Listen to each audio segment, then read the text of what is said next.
Our today's topic is about Turkish drone Bayraktar.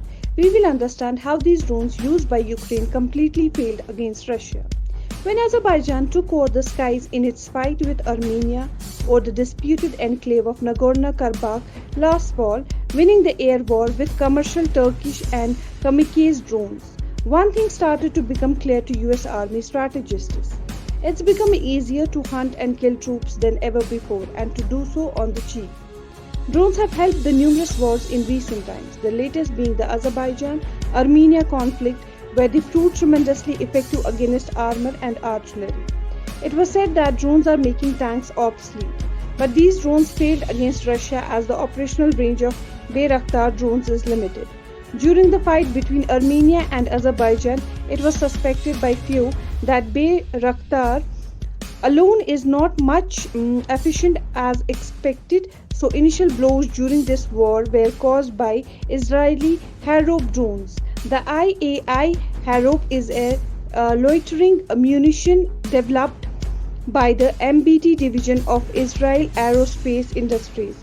It has been designed to minimize its radar signature through stealth.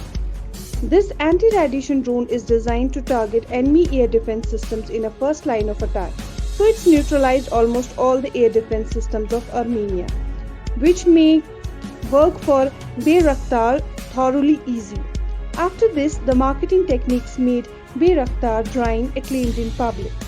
Contrary to this, neither Ukraine have drones like Harop nor Russia is like Armenia, making these drones completely futile against Russia. According to Moscow Times, Putin's forces, which are yet to secure control of skies over all Ukraine, despite starting their campaign by targeting radar facilities and airstrips, said they had destroyed at least 4 Bayraktar drones as well as the base from which they are launched, according to an Interfax report. These drones are controlled by a ground station instead of satellite communications. This means they likely launch within the range of Russian artillery and most certainly within each reach of Russian cruise missiles. According to few reports, is said that in this war Russia widely used ballistic missiles and caliber cruise missiles against Ukraine, demolishing all the ground stations made by these Turkish drones, which were quite easy targets for Russian forces as these ground stations were in forward areas.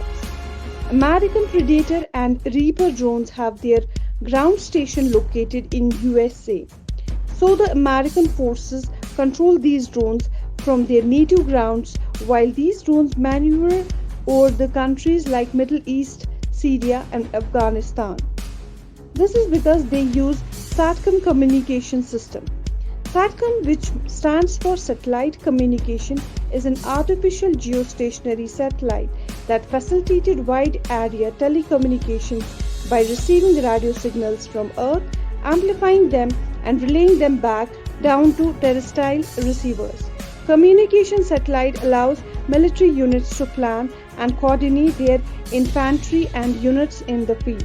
They provide tactical communication on the move and are easily integrated on vehicles, naval vessels and aircraft. Similarly, Indian UAV Rustum is also going to replace the Heron UAVs in service with the Indian Armed Forces. The Rustum II, developed by the Defense Research and Development Organization, is a medium-altitude, long-endurance drone. Its navigation was done using Gagan satellites through the onboard SATCOM system. After its induction, the Indian Armed Forces will use the Rustum II for surveillance and reconnaissance operations. It can be controlled up to 100 km away through a line-of-sight system. Additionally, the aircraft can be commanded by SATCOM beyond 100 km, so that India would be able to keep an eye on the line of actual control and line of control areas, neutralizing their targets. Two straightforward learnings here are: firstly, anti-radiation drones like Israeli Harop drones play a very significant role in drone warfares. That's why India too used these drones during the standoff phase against China.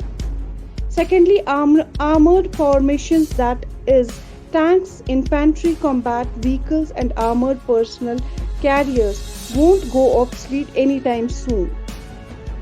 Although with armored formation, anti-drone warfare equipment are absolutely important, as we can see in Indian Army.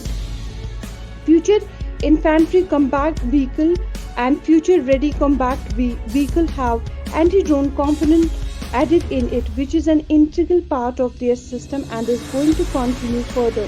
In each war, perfect balance of weapons and components is needed. That's why planning and execution is extremely important for any country to win the war. So give us your opinion on this topic in the comment section below, and if you appreciate our content, please hit the like button, subscribe and share with your friends. We will meet soon in a new video. Thank you. Jai Hind.